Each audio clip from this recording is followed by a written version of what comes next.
সাবধান, বিশ্ব ব্রহ্মাণ্ডের স্বামী, জগৎ সংসারের অধিকর্তা মহাকাল লঙ্কার অধীশ্বর রাবণ পদার্পণ করছেন।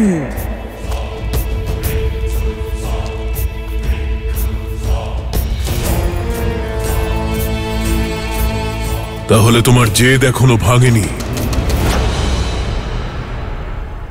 উত্তম, অতি উত্তম। অতি সহজে যার মন পাওয়া যায় সে মহারানী হওয়ার যোগ্য নয়। লঙ্কার হবু মহারানীর তো এমন জেদ, এমন ক্রোধ থাকাই উচিত। কিন্তু ক্রোধের আড়ালে থাকা বিবেককে জাগ্রত করো আর ভাবো যে তুমি এই জেদের বশে কোনো সুযোগ হারাচ্ছ না তো। দেখো, লঙ্কাপতির স্ত্রী হলে পরে কত কিছু পাবে তুমি। এই সুন্দর বস্ত্র, এই সব আভূষণ, এই স্বর্ণ লঙ্কা আর এই লঙ্কেশ সবকিছু তোমার হবে। এই সংসারের সকল দেবতারা প্রাতঃকালে তোমার স্তব করবে। মহাদেবের কৈলাসে কোনো বাধা ছাড়াই পৌঁছতে পারবে। শুধু তোমার হ্যাঁ বলার অপেক্ষা সীতা। সেই জন্যই বলছি, আরো একবার ভালো করে ভেবে দেখো। যে কাজই অশুভ তা নিয়ে ভেবে দেখার কি আছে দশানন? ভাবে তো তারা যাদের মনে সন্দেহের অবকাশ থাকে। কিন্তু আমার মনে শুধুমাত্র শ্রীরামের নাম অবস্থান করে। যে স্বর্ণ, রাজপাট আর সুখের লোভ তুমি আমাকে দেখাচ্ছ, অযোধ্যায় তার অভাব ছিল না রাবণ। কিন্তু সেই সব এক মুহূর্তে ত্যাগ করে আমার শ্রীরামকে বেছে নিয়েছি আমি রাবণ। আমার কাছে আমার শ্রীরামের সঙ্গে বনবাসে কাটানো প্রতিটি মুহূর্ত ত্রিলোকের সব সুখ, সমস্ত ঐশ্বর্যের চেয়ে বেশি গুরুত্বপূর্ণ। এই সীতা শ্রীরামের ছিল, আছে আর সর্বদা থাকবে।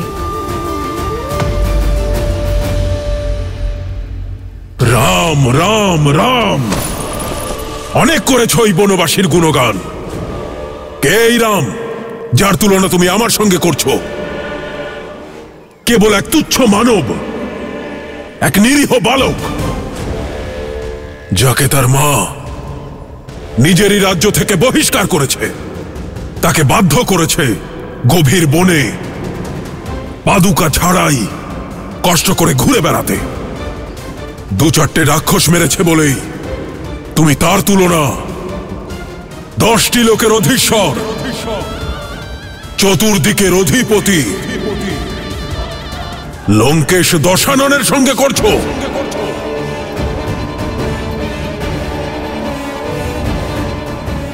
কোনো অস্তিত্ব নেই ওর, কেবল এক নাম ছাড়া, রাম রাম।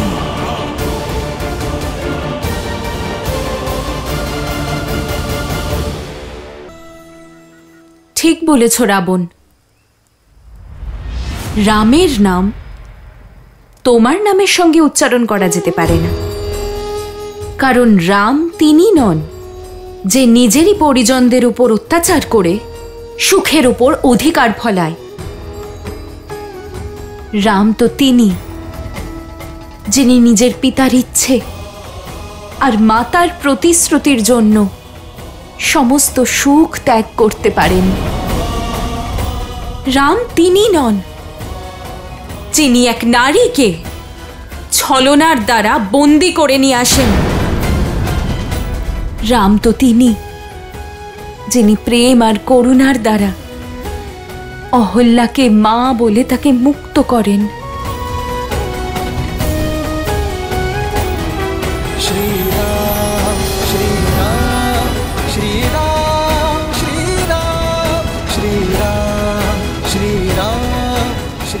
রাম তিনি, যিনি পরস্ত্রীকে শুধু মায়ের ন্যায় স্পর্শ করেন। রাম তিনি, যাকে স্বয়ং মহাদেব আমার জন্য বেছে নিয়েছেন। রাম তিনি, যিনি খেলনার মতো এক হাতে সেই হরধনু তুলে নিয়েছিলেন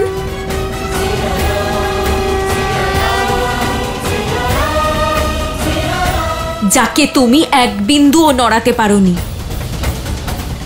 কিছু মনে পড়ল? রাম ধর্মের পরাকাষ্ঠা, মর্যাদার প্রতিরূপ। রাম সেই শক্তি যিনি তোমার দুই ভ্রাতা খর আর দূষণের সঙ্গে 14,000 রাক্ষসকে বধ করেছিলেন।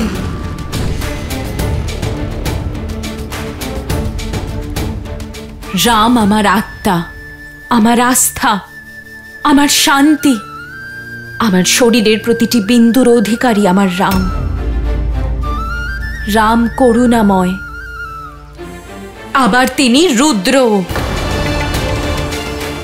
যদি নিজের পাপ থেকে মুক্তি চাও, তাহলে নিয়ে চলো আমাকে শ্রীরামের কাছে, ক্ষমা চাও ওনার কাছে। তোমাকেও উদ্ধার করে দেবেন উনি। আর না হলে তোমার অহংকার, তোমার সাম্রাজ্য আর তোমার সমগ্র রাক্ষস কুলকে ধ্বংস করে দেবেন। রাম একটা ছলনা, একটা ভ্রম, যে তোমার মনকে নিজের বশে করে রেখেছে। তবে তুমি চিন্তা করো না সীতা, আমি শীঘ্রই প্রমাণ করব যে আমি রামের থেকে বেশি যোগ্য।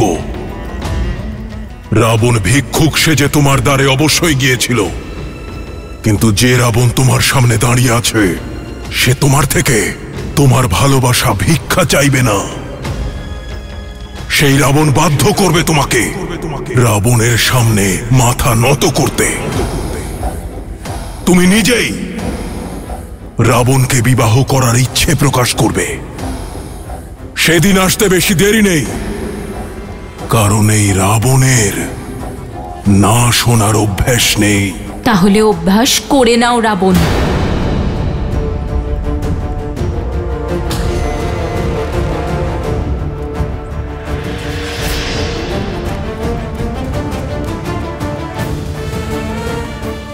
যতক্ষণ আমার শরীরে প্রাণ আছে, আমার প্রতিটি শ্বাসে শুধু শ্রীরাম থাকবেন।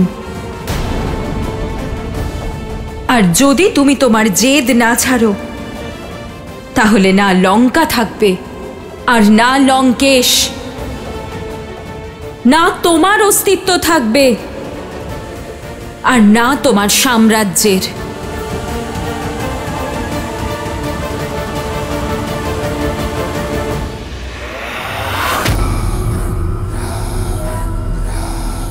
তোমার কথা আমার মনে থাকবে সীতা। এবার আমি প্রথমে নিজেকে রামের থেকে শ্রেষ্ঠ প্রমাণ করব, আর তারপরেই তোমার মনের উপর, শ্বাস প্রশ্বাসের উপর অধিকার প্রতিষ্ঠা করব। কিছু স্বপ্নই থেকে যায় লঙ্কেশ। রাবণ হলো সেই সত্য যে ভ্রমকেও ব্রহ্ম বানাতে পারে। এই স্বপ্ন অবশ্যই সত্যি হবে, আর যাকে তুমি কল্পনা বলে ভাবছো সেটাই তোমার ভবিষ্যৎ হবে সীতা। এটা রাবণের প্রতিশ্রুতি।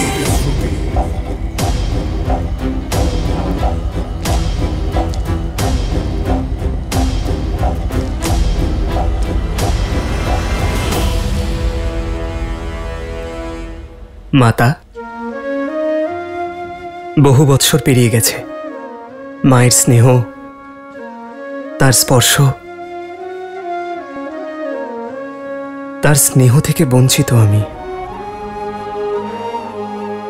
মাতা যদি অনুমতি দেন, তাহলে আপনার কোলে মাথা রেখে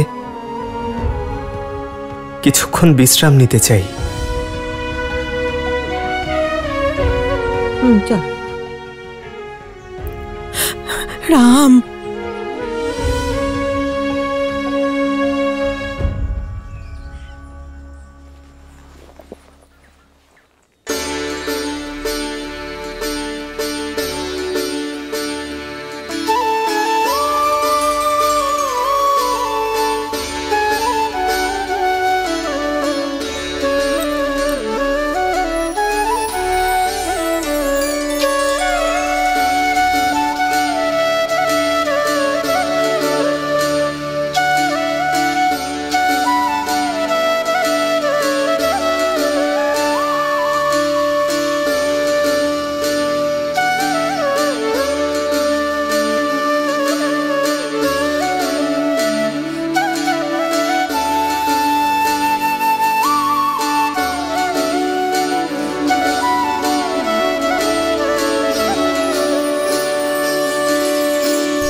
চোখে জল কেন রাম? সীতা আমার স্ত্রী, ওর স্মৃতির কষ্ট আমার নেত্র দিয়ে অশ্রু হয়ে বয়ে যাচ্ছে মাতা। তার সঙ্গে দেখা করো। কোথায় ও? সে উত্তরের খোঁজেই তো আমি রয়েছি মাতা। ওই পাপী রাবণ আমার সীতাকে হরণ করেছে।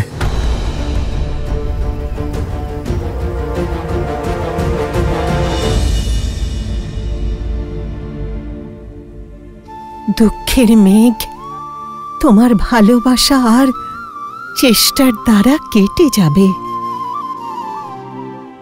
কিন্তু আশা কখনো ছেড়ো না। কখনোই নয় মাতা। আমি একজন ব্যক্তিকে জানি যিনি সীতাকে খুঁজতে তোমাকে সাহায্য করতে পারেন। কে মাতা? কে সাহায্য করতে পারে আমাদের? বানরদের ভূতপূর্ব রাজা সুগ্রীব, যে নিজের দাদাকে ছেড়ে ঋষ্যমুখ পর্বতে থাকে। বন জঙ্গলের পথ বানর ছাড়া আর কে দেখাবে? আর ওদের গতি খুব দ্রুত হয়। উনি আমাদের সাহায্য কেন করবেন মাতা? কারণ তোমার আর সুগ্রীবের পথের কাঁটা একই তো। রাবণ ছলনাপূর্বক দেবী সীতাকে হরণ করেছে, আর একইভাবে বালি সুগ্রীবের পত্নী রুমাকে বন্দি করে রেখেছে। আর যখন কষ্ট এক, দুঃখ এক, আঘাতও এক, তাহলে লক্ষ্যও তো এক হবে।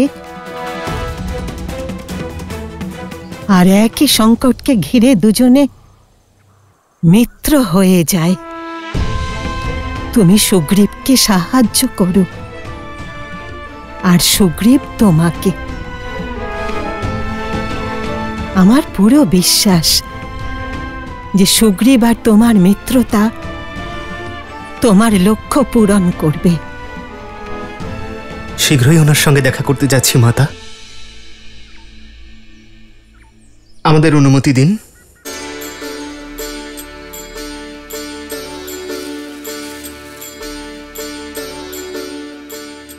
আজ আমার উদ্দেশ্য আর প্রতীক্ষা পূর্ণ হলো রাম। আমার পুরো বিশ্বাস যে তোমারও প্রতীক্ষা আর উদ্দেশ্য তাড়াতাড়ি সফল হবে।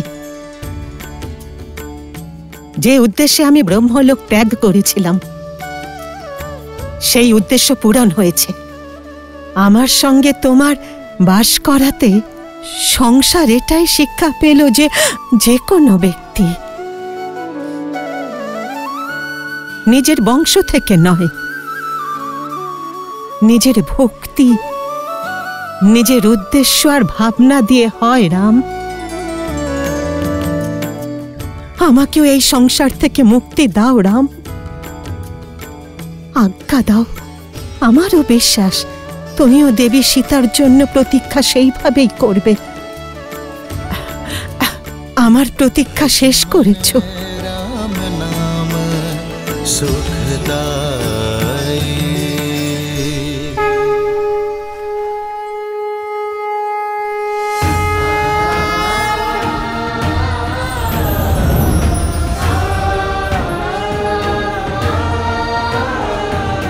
লক্ষণ, আমাদের শীঘ্রই সুগ্রীবের কাছে যেতে হবে।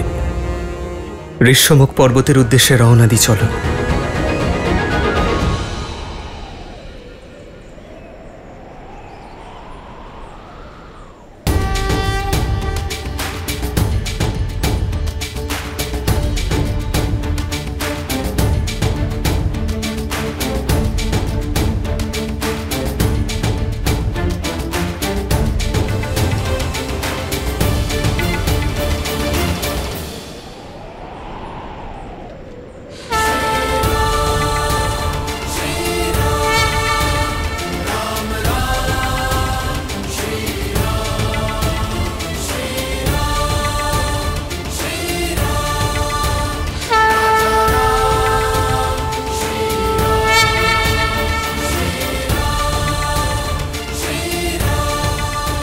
এ কেমন সুখের আভাস, কেমন হর্ষময় অনুভূতি, যেন আমার বহু বর্ষের প্রতীক্ষার অবসান হতে চলেছে, যেন আমার প্রভু শ্রীরামের এবার আগমন ঘটবে। मंगल भवन मंगल हारी, द्रवहु सुदशरथ अजर बिहारी।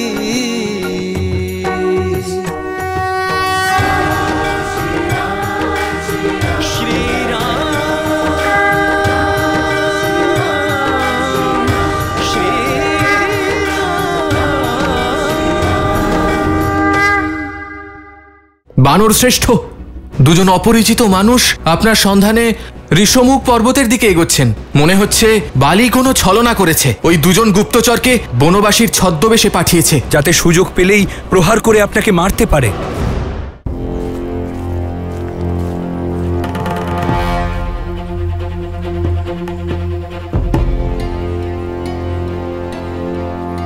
তোমাদের দশাননের স্মৃতি ভ্রষ্ট হয়েছে।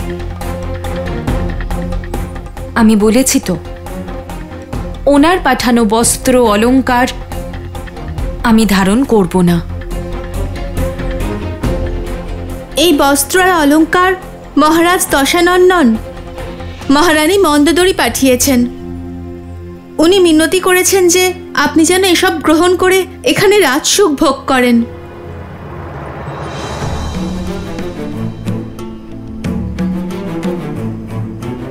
তোমাদের মহারানীকে আমার চিন্তা করার জন্য ধন্যবাদ জানিও,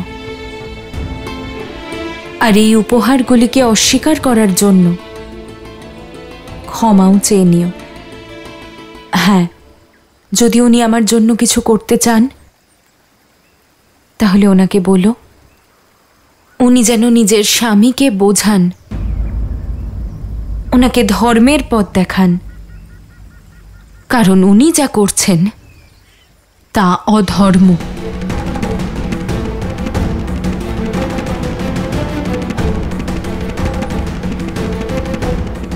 খুব জেদি তুমি। প্রথমে মহারাজের প্রস্তাব প্রত্যাখ্যান করেছ, এখন মহারানীর কৃপা প্রত্যাখ্যান করছো। না ভোজন গ্রহণ করলে না জল, মৃত্যু তো তোমার নিশ্চিত। হয় তুমি না খেয়ে মরবে, না হলে মহারাজের প্রকোপে আমাদের আহার হয়ে যাবে। যার সঙ্গে শ্রীরামের নাম আছে সে মৃত্যুকে নয়, মৃত্যু তাকে ভয় পায়। যতক্ষণ না শ্রীরামের দর্শন পাচ্ছি ততক্ষণ আমার কিচ্ছু হবে না। সেই দিন দূরে নয় যেদিন লঙ্কার আকাশে শ্রীরামের নাম জ্বলজ্বল করবে। তাই তোমরা আমাকে নিয়ে নয়, তোমাদের লঙ্কেশকে নিয়ে চিন্তা করো।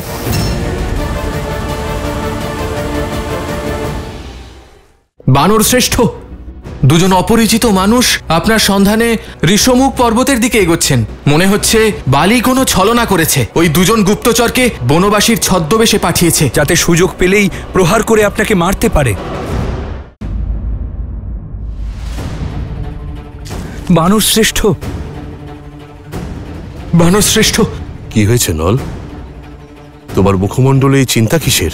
সংবাদটাই চিন্তা করার মতো মহারাজ।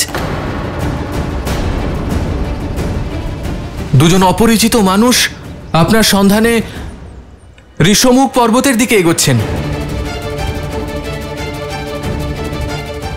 আমার সন্ধানে? স্পষ্ট করে বলো, কি দেখেছো তুমি? গুপ্তচর। তারা দুজন বনে এদিক ওদিক ঘুরে বেড়াচ্ছিল এবং বলছিল আপনাকে খুঁজে বার করতে হবে।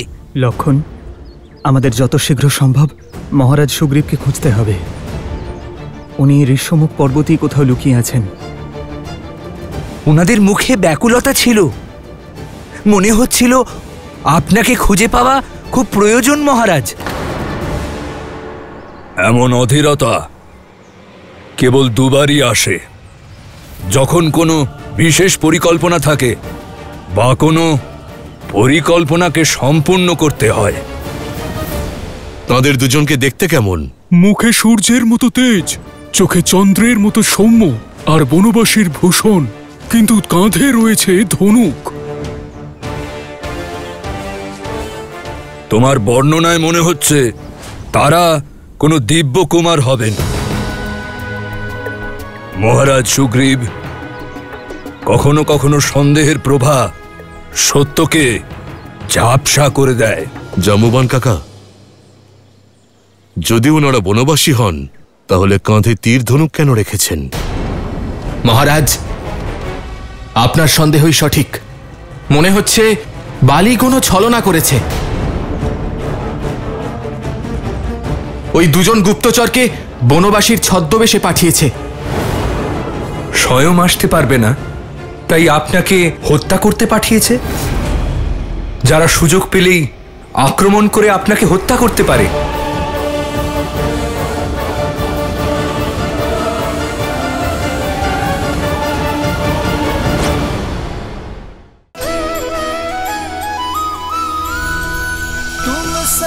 আমার প্রভু রাম, প্রভু, আমি বহু বৎসর আপনার প্রতীক্ষায় রয়েছি।